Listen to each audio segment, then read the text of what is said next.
வணக்கம் மக்களே, நான் உங்கள் ஃபீனிக்ஸ் ட்ரேடர். இன்னைக்கு நம்மளோட 10K கேபிட்டல் 100 டேஸ் ட்ரேடிங் சேலஞ்சோட முதல் நாள். வெறும் 10K மட்டும் வச்சு இந்த 100 நாள் ட்ரேடிங் சேலஞ்ச் வந்து ஸ்டார்ட் பண்ணியிருக்கேன். வாங்க வீடியோக்குள்ளே போகலாம். ஸோ அதுக்கு முன்னாடி டிஸ்க்ளைமர் வந்து ரீட் பண்ணிடுங்க.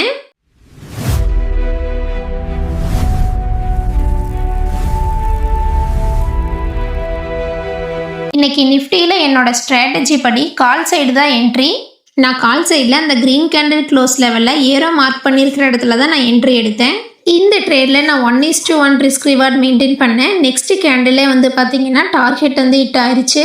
ஸோ இந்த ட்ரேடில் 12 பாயிண்ட்ஸ் வந்து கேப்சர் பண்ணியிருக்கேன். ஸோ 100 டேஸ் சேலஞ்ச் டே 1ல் 12 பாயிண்ட்ஸ் வந்து கேப்சர் பண்ணியிருக்கேன். நாளைக்கு என்னோட ஸ்ட்ராட்டஜி எப்படி ஒர்க் ஆகுதுன்னு பார்க்கலாம். டெய்லி மார்க்கெட் அப்டேட்ஸ்க்கு இன்ஸ்டாகிராமில் ஃபாலோ பண்ணிக்கோங்க. நன்றி மக்களே.